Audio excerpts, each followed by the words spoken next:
When you have to shoot, don't talk.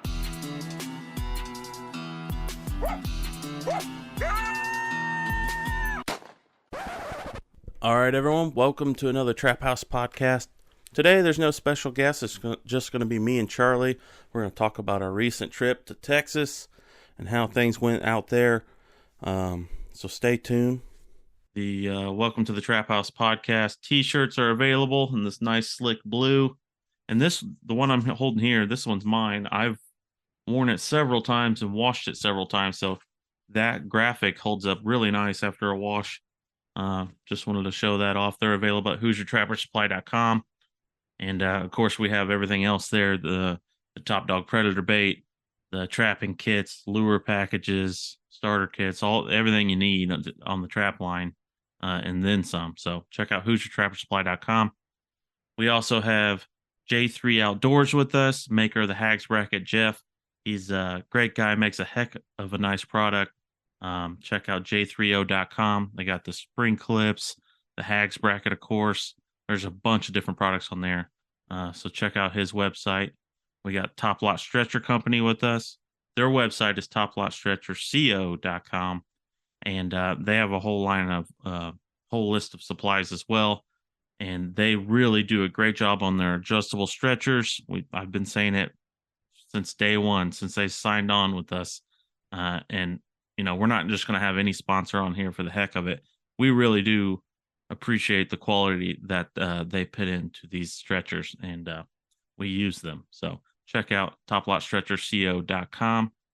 Then we also have Weeby Knives. Check out their website, weebyknives.com. There's stuff for fleshing, skinning in the field. He's got a fillet knife available, weebyknives.com.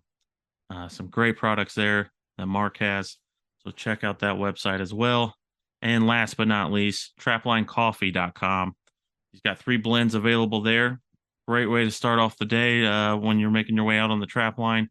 Grab yourself a coffee and get the day done. Get the job done, I should say. Just go catch some coyotes sipping on some trapline brew. All right. I think that covers everything.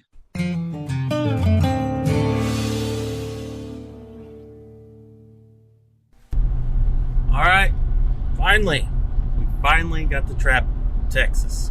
Yeah. Been waiting a long time. Beautiful country, heck of a trip. We're driving home now. Where are we, Charlie? We're somewhere in Illinois. We're almost back home to Indiana, but we've had a blast, and it's been a good trip.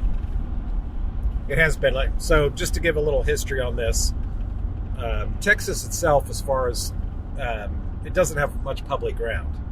So if you, as a trapper, and you want to trap Texas, you need somebody to grant you private ground, which in talking to other trappers, that can be a challenge. So this one's been kind of 2 years in the making. Customer that had bought some trapping supplies from us had reached out a couple of years ago about coming down. He needed some help on some predator control on a ranch. He didn't own the ranch or anything, but he hunts it, and he wanted to offer them some additional help with predators. And so finally that all came together. Yep, came together for this season. So basically it's in the panhandle of Texas. It's a really big ranch, and the ranch is divided up into sections, and each section's kind of got its own ranch manager, and basically they actually, the heifers have calves, so they kind of sent us where they were having more problems with coyotes than others. You know, there wasn't, when the heifers are having the calves, of course they're down, and the coyotes literally come up, and of course they're in those loose term pasture because it's big.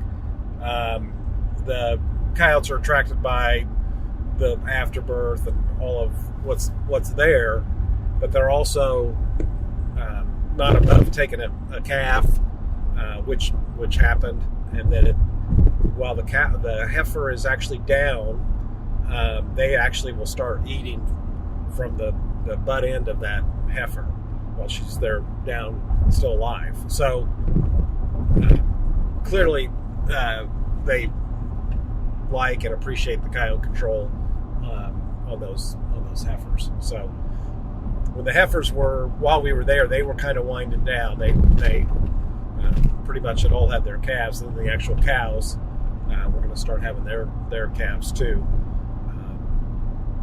A more mature cow probably has a little more experience in protecting the calf and itself than those heifers. But so anyways, it was a cattle ranch that we were on. Obviously, we were there 10 checks. 10 check days, Yeah, 10 check days. So we were there 11 days. So it was quite an experience. Beautiful country, of course, pretty arid, and also just the experience of being on a cattle ranch like this for that time period, pretty much out in the middle of nowhere. Essentially, it was 30, from where the ranch house that we stayed in was 31 miles to gas. It was 43 miles to a grocery store. And just kind of give perspective on the essential remoteness of this, the logistics that the people that live there deal with. Probably don't think much about it. Anyways, it was a whole package experience. So yeah, it was cool, experience what the locals there, what they have to deal with, what few that were there anyway, I should say. Right. But so we ate good food at least, though. We did. We cooked every night.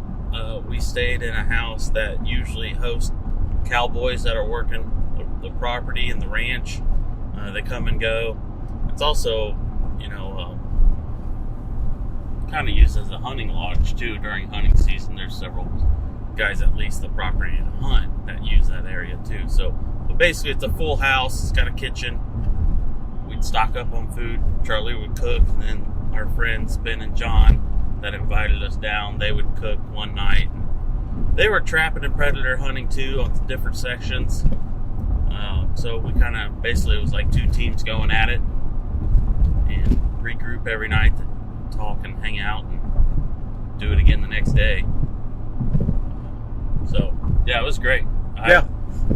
Another thing that was different on this trip, we had side by side. Charlie got, and that obviously changes the game big time because we're always in the truck. We got to stick close to the roads for most of the time. Some of these sets we did this time, not all of them, but a good handful of them, we went off-road and got around some canyon bases, or we even rode down through a riverbed that was dried up, and which worked out great. It was beautiful down there, and we actually caught a couple cats and stuff that we probably wouldn't have caught otherwise if we weren't right in their home range. So that was a whole different deal.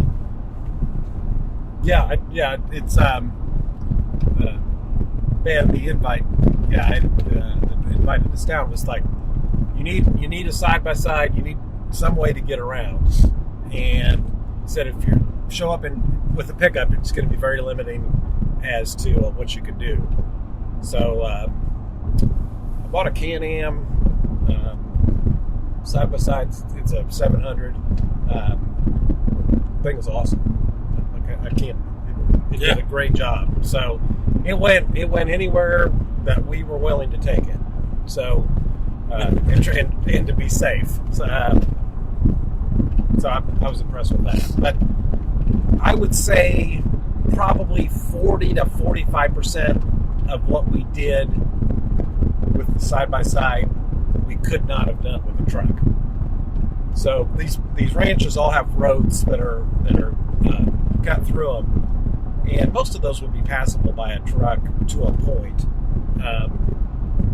But a lot of it would be at best marginal with the truck, and a lot of it trapped we just plain couldn't do with the truck. So it enabled us to get to areas that for sure that we wouldn't have been, had we just been in a pickup truck. And I mean, my truck, I need a new one, but my truck's pushing 300,000 miles, so I'm at this point I'm kind of babying it, and I don't know if I wanted to put that much abuse on it. So, anyways, the side by side was a lifesaver. Yep, it was definitely. And I guess I mean, it's got a windshield, a roof, and a back window, but thinking about potentially doors for it and maybe a heater, because we had weather that was we had 3 days of very cold weather. Yeah, 7 degrees in the morning, might reach the teens during the day. So there was 3 days that were really pretty miserable. Yeah, it was cold, no sun, a little bit of snow flurry, and just wind hitting you when you're driving around in that thing. Right. It can get pretty brutal. But overall, weather was pretty good. Chilly in the mornings, but warm up through the day. As long as you dress for it, it's not too bad.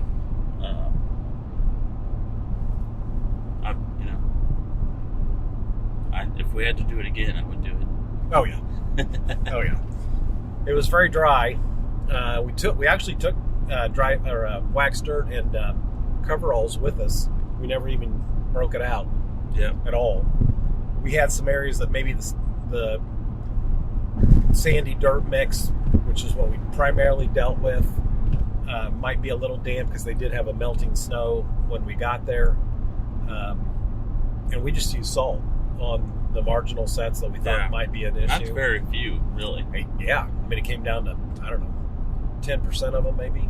Yeah. So a lot of those were towards, the river beds. Basically, where that water melts and drains out of those pastures and whatnot. In the lower areas where it collects is kind of where it would get just a hair damp. It really wasn't that bad. Very light crusting as far as freezing in trap beds and stuff. Yeah, stuff that faced north primarily was potentially an issue, but overall it was nice to not have to worry about mud and wet dirt and generally just not have to worry about freeze up. So yeah, we got some great footage for Hoosier Trapper Outdoors, so you guys will see that this coming season. I mean, between the two parties, we're close to, it was around 59 coyotes, I think, were taken off the property. Yeah, we were rolling, 11 or 12 cats, a couple, 3 coons, I think. 12 cats, 3 coons. 12 cats, 3 coons, and a badger, which was great. Because, we don't have those in Indiana to really go after. They're around in some of the northern part of the state, but it's not like a common occurrence. But you could tell in these areas in Texas that we were at that there's definitely on nights that there's badger movement in those sandy bottoms. It's perfect habitat for them. We found several dens, but a lot of them were old. In fact, the 3 or 4 dens that we set on, maybe even 5 dens, didn't produce the badger. It was just a dirt hole off a road. And one of those badger dens we set on produced a bobcat. Yeah. Come and investigate, probably those dens. So it was, the primary focus was to catch the coyotes. Yeah. While we were there, it was interesting. The coyotes probably transitioned from the fields, the pastures that the heifers were in, and as it transitioned, then the pastures the cows were in that were going to start having calves, they probably were transitioning to those. So we were kind of dealt with that towards the end. That coyote movement. Yeah. So, and then of course it's a huge ranch, so I'm assuming there was coyotes in heifer pastures and cow pastures that that were way far from where we were at. So, yeah. But the coyotes out there definitely like Top Dog. I like Top Dog, that's for sure. We ship a lot of Top Dog to Texas anyway, so I mean it was. Yep. And then we brought some Mighty Dog predator bait with us, and that turned out great. It's a great alternative to Top Dog. Use them hand in hand, really. Yeah. Mix and match. It's a little different for guys like me and you that are always side by side trapping. We can, you pit one, I'll pit one, and switch it up every now and then. It's just a great change up, because you never know what coyote might have on his mind and what might trigger him that day versus another day. And So give them options. I guess we need to back up a little bit. So come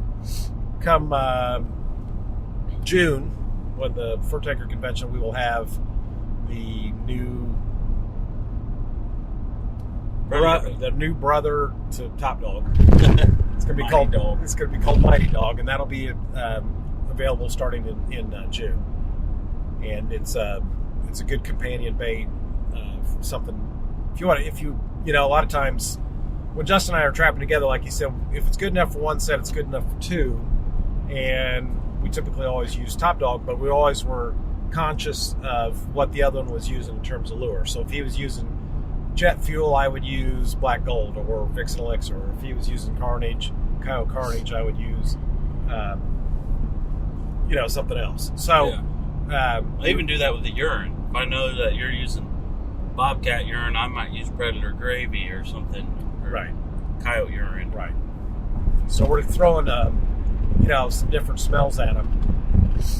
There's all of us deal with coyotes walking by our sets and not even stopping to think. So not even stopping to give a sniff, whatever. And most of that has to do with the frame of mind that the coyote's in, traveling to point A to point B, whatever. The last thing on his, the wind might not be right. He may not even be smelling it, but I think a lot of it just has to do with what frame of mind they're in. But if they are going to stop and start investigating the area, I mean, you've got one smell that might be more attractive on that particular day to that particular coyote than maybe what you're using at the other set. So, anyways, it's just another option. It's another alternative to something else to throw at them. Yeah. Good stuff. Yeah, yeah. So we're excited to start offering that in June. Anyways, what was I think for what we dealt with in Texas, it was geographically completely different than we typically deal with, for sure. And the closest we came to what we dealt with would have been when we were in New Mexico trapping. Right. That arid, high desert ground. One advantage that this had over New Mexico had roads going through it, but it was not as extensive as the roads that were on this ranch. So you could work off the roads on the ranch. And we used, since this was completely new to us, we used Onyx on our phone. Downloaded and went that route to keep track of, they weren't 2-tracks. They actually run like a grater blade on them. So the idea of travel routes, looking at the terrain, kind of trying to get a read on things. All of that's really pretty much similar to wherever you're at. So sometimes you get caught up in geography that is completely different than what you may be dealing with elsewhere or what you're typically used to dealing with. But the general principles of it are the same. So we filmed a little segment. In the West, they have a lot of washes that create these small canyons, and when it rains a lot, they got water running in, but it doesn't last very long. So some of them are 15, 20 foot deep. Some of them are even deeper than that, but that's kind of, and you can set on those because they're almost always dry, and they are travel routes for stuff. So that is basically essentially the same as setting on a farm ditch in farm country or a creek in farm country. Right. So long paths of travel, like we always talk about. Yeah. And then if there's there's roads, one of the ranch roads crosses that wash, which is obviously how we got there, then obviously you have a 2-way intersection there, and so it's just a good, perfect setup. Yeah. Yeah, you gotta, we've done it enough now as far as traveling to kind of realize that, but I can see how someone that's used to trapping the same state every year, same terrain, then go out somewhere like where we were. I mean, it's a little overwhelming at first because it seems like you could put a trap, like you realistically could put a trap about anywhere, but you want to start honing in on what areas that make the most sense for path of travel. And that can be hard to read sometimes. Right. I mean, if we're able to do this next year, I'm assuming that, what we gained in knowledge with this year, we should be able to do better next year. So, yeah. It was, well, there's so much of the property we didn't even have time to touch. Right. And we were discovering something new, like almost every day around a different corner. But who's to say if we go back next year, it's the same part of the range we'll be on? Because they want us to try and focus on the cattle when they're dropping their calves. So wherever they may be is probably the portion of the range we'll have to go to. So we'll see.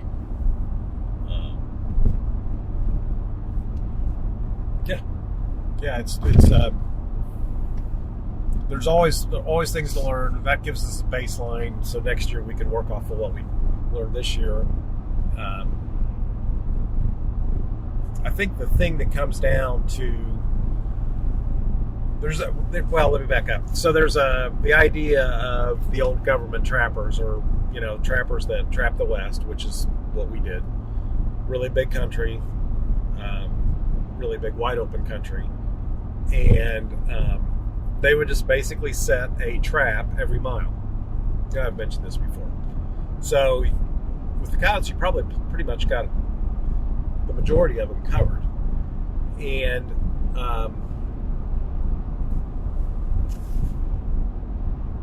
you're certainly going to catch bobcats like that. But the bobcats are if you're set specifically for bobcats, there's definitely better ways to do that. So you want to be in more of the brushy areas, the rocky cliff areas. Justin mentioned that we were on a dry riverbed, and the road crossed the dry riverbed, and we actually just went straight down the riverbed, which was pretty cool, and got us into a lot of ground that you wouldn't have if we didn't have the side-by-side, and it got us into ground that was probably more, definitely better for bobcats. So I think Billy checked that. What?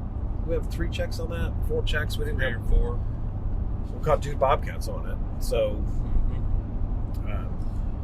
I think next time, if we're able to do this again, I think that we could probably concentrate on the bobcats and catch even more for sure. I guarantee we could if we had more time to focus on them. the sets we did, the majority of the sets we made or the cats that we did catch, were actually sets designed for cats. Right. Walkthroughs that would be fenced in with sticks in brushy areas.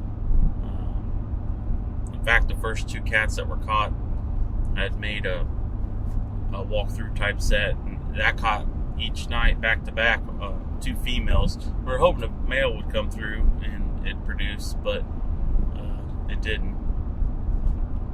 So I bet if we were running around and didn't have to focus so much on coyotes to keep the ranchers happy, we could really knock out some cats. Right.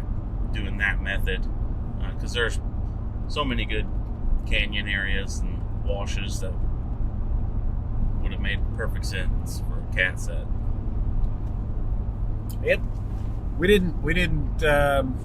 There's mountain lions in that area as well, so we didn't pinch one, or I don't. As far as we know, we didn't have a visit of one. The ground is pretty sandy, and of course it's super dry. And there were some nights that were actually pretty windy, so it actually would blow. Not on all of the line that we were on, but some parts of the line, the wind would actually blow the sand to the point where you couldn't see tracks from the day before. So, in fact, I'm still fighting. I think 11 days of breathing in dust for. Yeah. If we sound a little weird because we're clogged up with red dust, sand. We ate a lot of that. That's for sure. Yeah. It was cool just being there with different wildlife in the area too. What we made, what was possible to see. Like you said, there's lion in the area. There's even bear in remote parts that were, I think, looked totally different than the terrain we were actually on. But wild hogs, we did see a couple hogs flying out on the field near riverbed, and it was kind of cool to see them. They were big. Yeah, they were big hogs. Lots and lots of mule deer. Some whitetail were running. It was pretty scenic every day, and just seeing the wildlife. As far as birds were concerned, we saw a bunch of roadrunners and blue scale quail. Yeah. It was pretty neat. It's a neat place for sure. And that was one thing too. The geography of that ground, we would go through just very flat, open prairie type Texas ground, or you could be in thick mesquite. Yeah, heavy mesquite, and then you would have mesas and canyons and as we mentioned, dry river beds, all of that.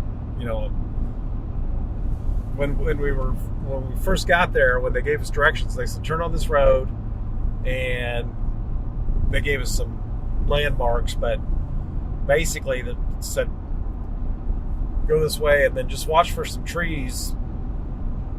Watch for some trees on the left, and that's where you'll be staying at. And basically, we drove until we got to this group of trees, which was around like a ranch headquarters, and that's all there was. Yeah, that's all there was. There was no, that was the only trees on that, which turned out to be a 16 miles from the little two-lane highway. So trees are quite the commodity out there. There's not a lot of them in that area for sure. But most of what we were on was heavy mesquite, and then it was kind of interesting when we went. I don't know how many miles it was, but we went a little bit further west, and there was the mesquite pretty much in that area was non-existent, but it was also like sagebrush. So it did have some significant change to it. So yeah. Overall, the trip was amazing, is what we're trying to get to. But the only thing I would say that I wish was different is I wish we were there earlier. For the fur would have been way better as far as being prime. Everything we were catching was past prime, rubbed up. In regard to the coyotes. Mainly talking about the coyotes. And of course, some of them had some, mange issues or whatnot, but because you could tell a lot of those coyotes had a lot of potential. Oh, they're it- a month ago they would have been pretty darn nice. Yeah, very nice coyotes. And that Panhandle, I had always heard that the bobcats were of very good quality, and so they were heavy fur coyotes. It reminded me of the ones we caught in New Mexico. So, elevation wise, that Panhandle's in the little over 3,000 foot elevation, which clearly made a difference. And I'm sure South Texas, that's a completely different animal down there. So Yeah. I don't know whether those coyotes, I think they would have been they wouldn't have definitely not been a heavy, so they're probably a semi-heavy, but pale coyotes. And, they're not a big coyote like we have in the East by any means, or even like what we catch in Arkansas. I mean, it's a smaller coyote. It's probably, I don't know if this is an accurate statement, but it's probably truer. It's more of a true coyote than what maybe we catch in the East, and that's probably not a good way to put that. But maybe it's what I have in my mind is what I'm thinking classically a coyote looks like. So. But. We did have an interesting coyote that you'll see on the show. Yeah.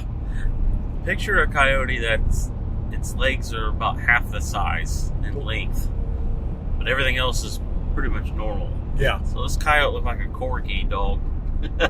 He In a trap. It was the oddest thing I've ever seen in my life, but he seemed to be doing all right. Yeah, he was big and fat. It's just funny how low to the ground. Anyway, just interesting. Something different, yeah. What else should we mention, Charlie? I think, as I mentioned a lot, the idea of new ground, new places to go, I've always appreciated that challenge. And the more that we do it with different, and we've been on a bunch of different properties for sure, in a number of different states. The more you do that, the more of the learning curve you take out of it, when you show up someplace new. It's like anything else. The more experience you have adapting to something, it's, the learning curve is much shorter, or just kind of getting your bearings is much shorter. So, that's kind of, it's kind of something that you gain over time. Of course, I've been doing this for a long time. Anyways, I'm hoping that if we're able to do this again, hoping that at some point we cross the path of a mountain lion that wants to cooperate and get his foot in the trap. Yes, that would be great. So Texas actually has, they have, mountain lions are considered a varmint, and there's no season on them, which means that you can kill them year round. There's no regulation on them at all. They still have a very healthy mountain lion population. From what I understand, I guess it's been proposed or talked about putting them on as a big game animal, like most states do. Of course, there's resistance to that, and there's no regulation on coyotes there either. So animals that have a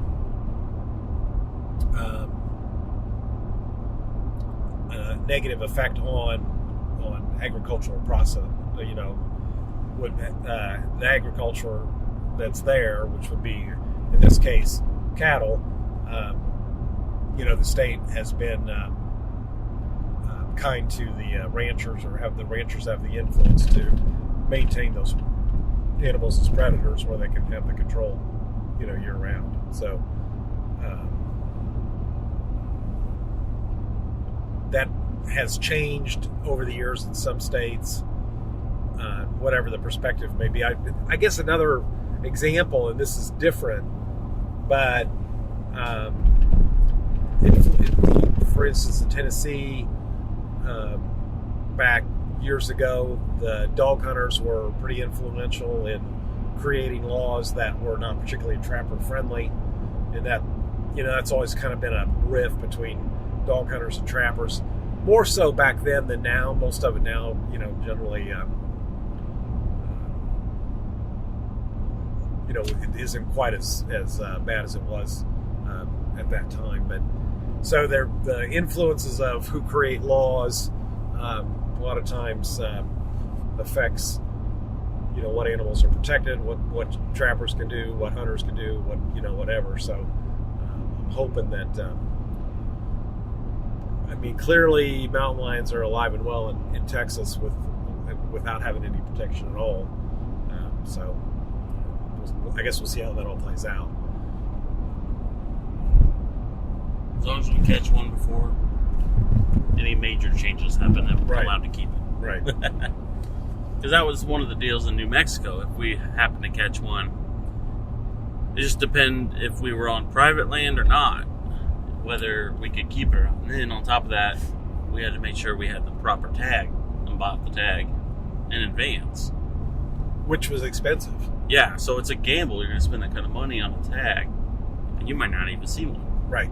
We had some opportunities, but still never completely sealed the deal or connected on one. And as Justin said, had we caught the mountain lion on public ground, then it would have had to been turned loose. So just kind of just the way it's listed. Public ground, no mountain lion. Private ground, no problem for mountain lion control, although they were still a season on them and, limitations. But I mentioned, since we are talking about New Mexico, we have not gone back to New Mexico. A couple reasons. One, we had a great time there, but Adrian was a great host. But quality of ground by the time we got there was tough to find in terms of animal populations. But now, with the law that New Mexico passed, where you can't trap on public ground, pretty much really shoots you in the foot unless you have private ranches lined up. So we'll see how that plays out.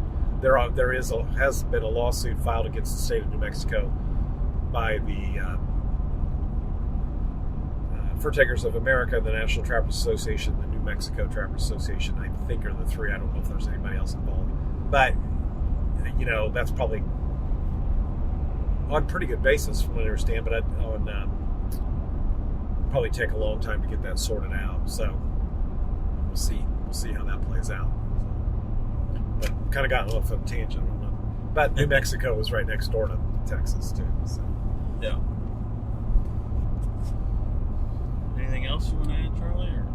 I think we kind of gave everybody a taste of it. I clearly, as Justin mentioned, what we're filming now will be for this fall, Who's Your Trapper Outdoors episodes, and so we look forward to bringing that to you and showing you our experiences in Texas. We're going to be, as Justin said, we're in the truck. We're driving right now. We're going across Illinois, doing this podcast, and then I don't know, in a few days we leave for Arkansas, and we'll trap a few days down there, and that should finish up the season. Yeah, finish up the season. So I hope it's it could be pretty dry down there too, but it's also going to be darn wet. We've been down there during monsoons for sure. So yeah, and if you've been paying attention to Who's Your Trapper Outdoors currently, we've been showing the past season's trapping trip, and we got stuck in a terrible ice storm that kind of really shook the line up. You can go and watch that and see how that played out. But the funny thing is, if we weren't in Texas for this trip, we most likely would have been in Arkansas, and while we were out here, they had another pretty bad snowstorm with ice or something like that, I was told. Yeah, So we would have been, I don't know how bad it was, but it would definitely been a repeat, it sounded like. Right. I don't know if it affected the area that we were in or not, but Yeah, I hope not. it's, because it Just, the whole town was... yeah. The other thing is, when they have those ice storms down there, the trees are laying on the road because the weight of the ice breaks a lot of trees off, so that can be a real problem. Get through the Forest Service roads before they have a chance to clean them up. So.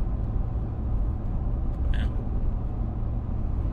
One thing, so go back and check out the current past episode of Hoosier Trapper Outdoors that just came up. It kind of gave an overview of what we were dealing with, and then truck breaking down, and I mean it was just kind of all came to a head there. I want to shout out to Dalton Hopper, who was a big help to us in Arkansas, lining up a wrecker after AAA decided that they were Bailed on us. After an hour and a half, whatever it was, they call us and say, we can't help you. You're on your own. So, which, Thank you, Dalton. yeah, thank you, Dalton, and Jared Hearn, too. yeah, Jared, for running us around and checking traps when we didn't have a vehicle. And no thank you at all to AAA for their non-service. So. All right, well, keep you posted, everyone. Stay tuned for the next one. And if you haven't known, we do have Hoosier Trapper or Trap House Podcast T-shirts now on HoosierTrapperSupply.com. So if you want to support the podcast and represent your trapping pride, there it is. Well, we'll catch you next time.